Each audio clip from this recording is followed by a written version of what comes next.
Oi! Oi, gente, tudo bem? Hoje a gente está aqui para fazer o nosso quinto vídeo do Razões para a Galera. É uma edição especial. Exatamente. Dessa vez, nós vamos falar sobre o livro A Garota da Casa Grande, que é um livro nacional. E vamos também comentar um pouco sobre os autores nacionais mais atuais. Dar umas sugeridas para vocês pesquisarem. O pessoal fica perguntando, não, mas tem autor nacional, faz sucesso, que é bom? Tem muita gente boa. Autor nacional, livro bom sendo publicado. E tem muito livro sendo lançado também, né? Mas estão aí, né? Tem muitos livros que estão prontos para ser lançados, mas não estão sendo lançados porque o mercado editorial não é fácil. Eles cobram bastante dos autores para publicar. Vamos falar do livro que a gente trouxe primeiro, que a gente recebeu ele de presente. Exatamente. De presente não, foi um empréstimo pelo correio, indo lá de Brasília pra gente. A Garota da Casa Grande é da Amanda Marque. É Marquise, tá?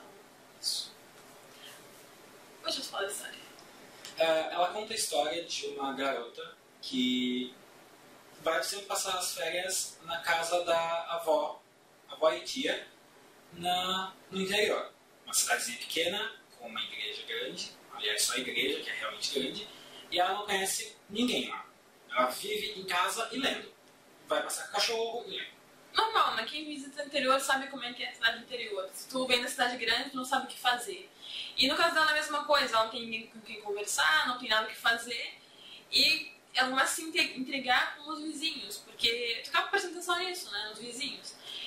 E a casa ao lado da casa dela, que é a casa grande, ela nunca viu ninguém entrar ou sair daquela casa. Até que, um dia, ela vê, de longe, uma garota entrar no carro. Isso. Ela fica super intrigada com a garota.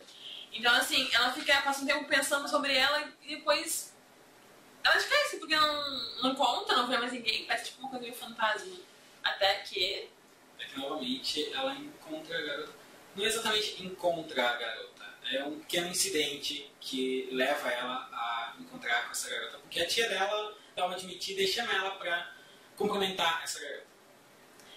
Assim, a história, a gente não pode nem contar muito, é muito fininho. Então, é muito fininho, então a gente não pode falar. A gente só deu uma introduçãozinha, mas assim, o relacionamento dessa garota, da Georgia, que é o nome da personagem, com a garota da Casa Grande, Alice, é uma história muito bonita, é muito interessante, porque ela é muito real. É uma história muito...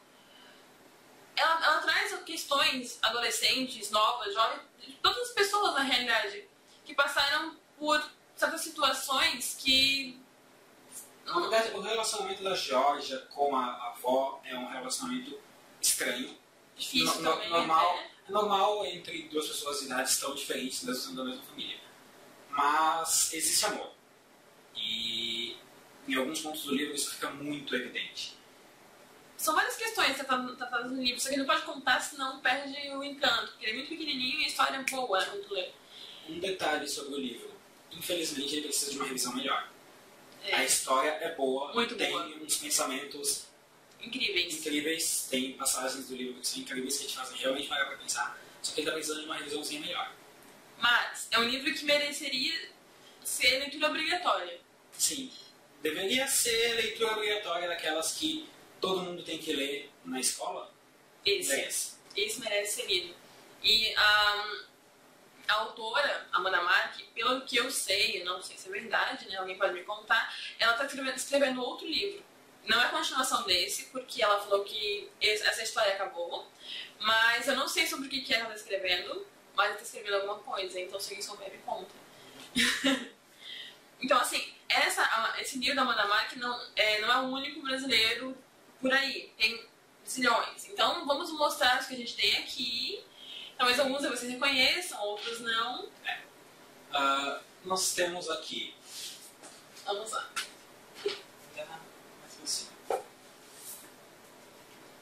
O primeiro livro das Crônicas dos Senhores do Castelo, O Poder Verdadeiro.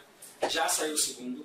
É um livro muito bonito, com ilustrações, e esse livro aqui ele tem uma história mais superficial. O segundo ele já é bem maior, então eu acredito que a história seja mais aprofundada. Esse daqui basicamente conta como começou a história. Mas ele é muito bom. Ele mistura magia, tecnologia e vários mundos diferentes. Então temos o André Bianco, que não é desconhecido, todo mundo conhece o André Bianco, porém ele continua atual. Todos os livros dele são super atuais e incríveis. Esse aqui é O Caminho do Poço das Lágrimas. A história dele é quase infantil. Você não chegou a ler? Não, esse eu não li ainda. A história dele é quase infantil. Mas é extremamente tocante. E também é um livro ilustrado, também muito bonito. Deixa eu mostrar as ilustrações.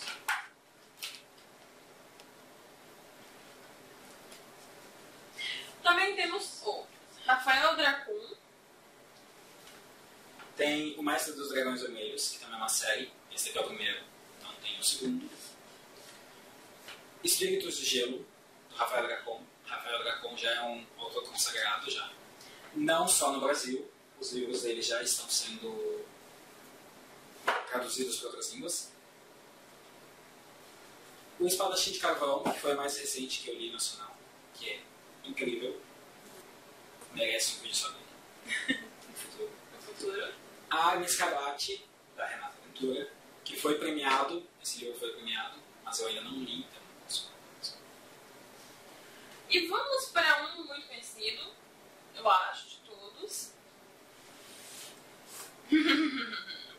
Eu vou. Deixa eu tirar. Então, Este box aqui, Dragões de Éter. Dragões de Éter, do Rafael Dracon, que já foi citado antes, é simplesmente incrível. E eu não li ainda, mas... A história dele é um conto de fadas épico. Uma mistura dos contos de fadas épicos. As capas dos livros são lindas, tanto na antiga versão Quanto na nova versão. Vou mostrar também. Peraí, volume 1.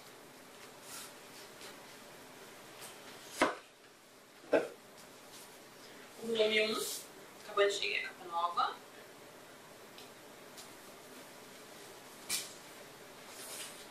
Volume 2.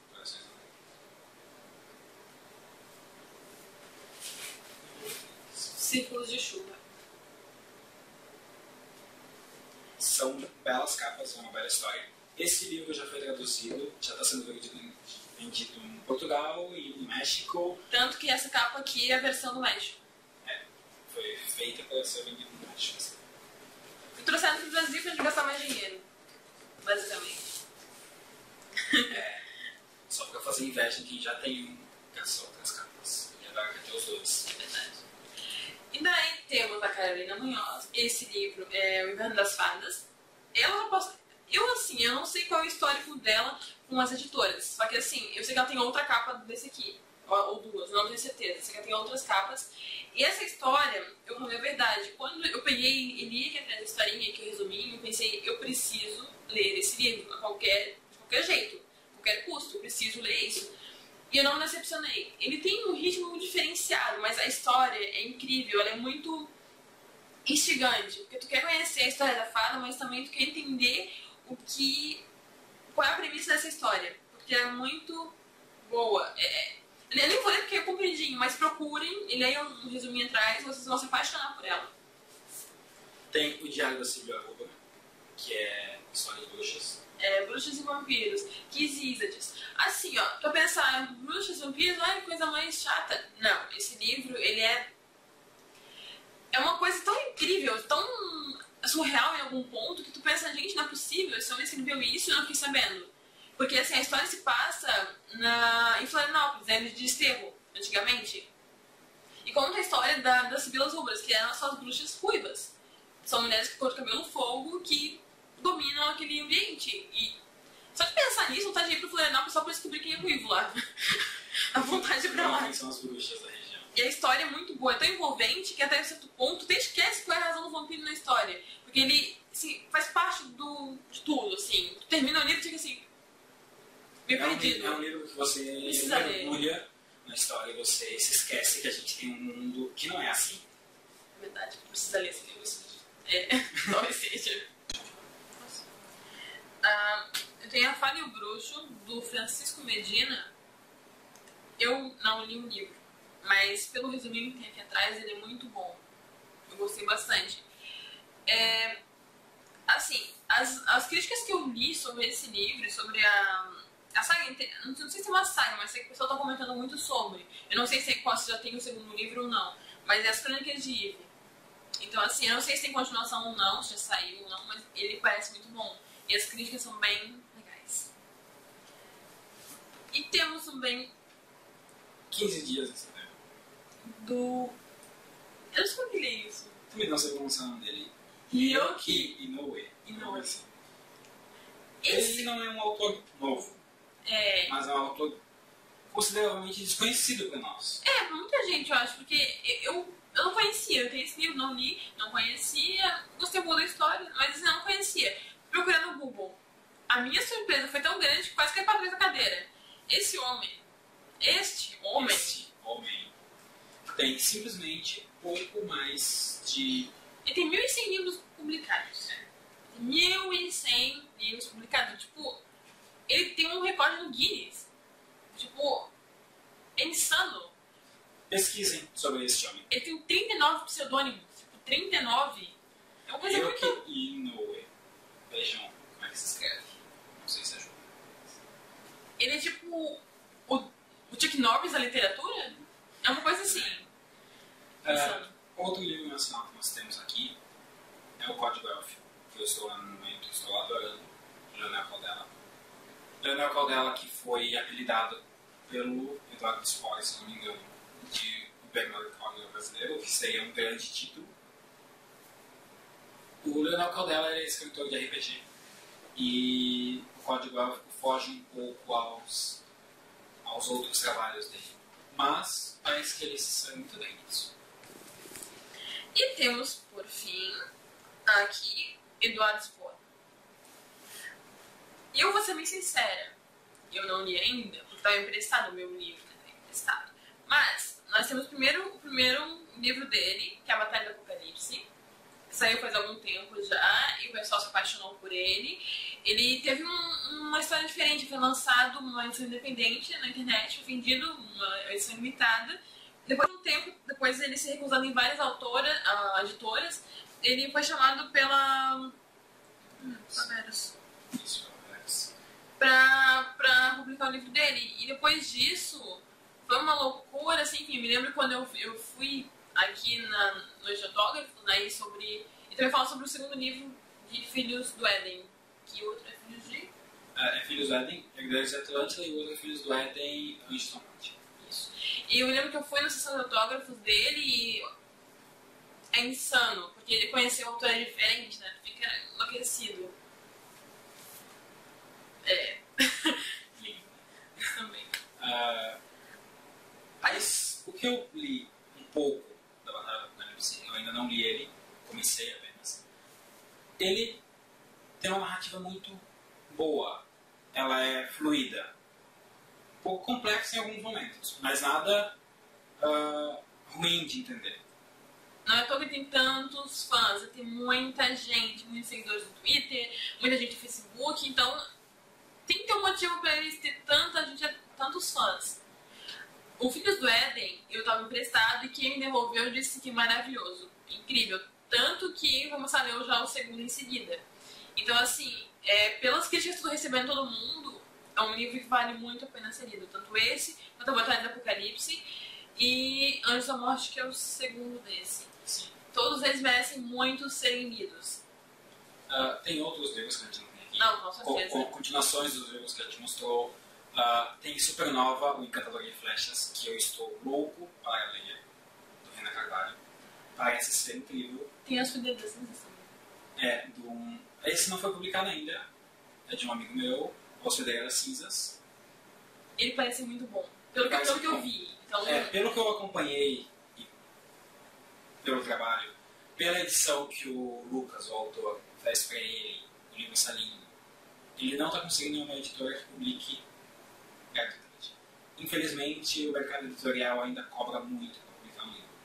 Então, para novos autores, é muito complicado. é bem difícil. Bem complicado.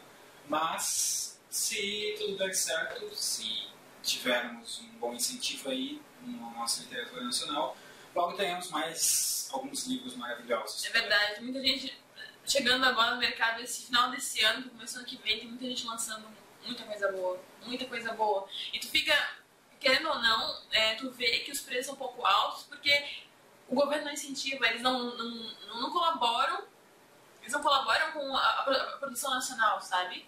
Mas não é só pelo governo. Não, assim, tanto o governo quanto o mercado editorial. O mercado editorial suga muito os autores.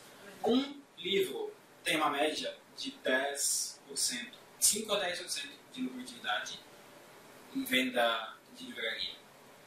10%, você pagar R$30 num livro, e lá na livraria pagar R$30 em um livro, e o autor ganha R$3. Agora, se é um autor desconhecido, que vende pouco, imagina quantos livros o autor não precisaria vender para poder sobreviver disso. E não consegue. Não adianta. É uma pena, porque assim, tem muita gente muito boa por aí. Tem muita gente com muito talento e que não consegue se tornar realmente escritor de profissão, fazer somente isso. É bem complicadinho. Mas é isso. E assim, agora vamos falar sobre uma questão geral. Por que ler literatura nacional? Todo mundo para e pensa, literatura nacional são aqueles antigos, pré-históricos de linguagem difícil. Não, literatura nacional agora está acontecendo de uma maneira muito exponencial, digamos, tá? Tem muita gente conseguindo se lançar no mercado. Gente mais antiga, que já estava no mercado há mais tempo, está começando a relançar suas obras, tendo mais abertura com os leitores também, que estão diferentes agora nesse momento. Sim. Então, assim, vale a pena. Cada história dessa que a gente apresentou, as lidas ou as não lidas, todas elas merecem uma chance, porque tem muito trabalho bom, coisas muito boas. Desde as histórias mais simples até o Código Élfico, que é um livro enorme, ou o Apocalipse, ou a trilogia do Dragões Éter, que eu ainda espero ansiosamente por uma continuação. Desde livros fininhos aos livros grandes, a literatura nacional está muito boa, está se equiparando à literatura internacional. A diferença é que de lá só vem para cá os livros selecionados como mais vendidos. Nenhum livro que não foi best-seller lá chega aqui. Ou se o autor não é meramente conhecido.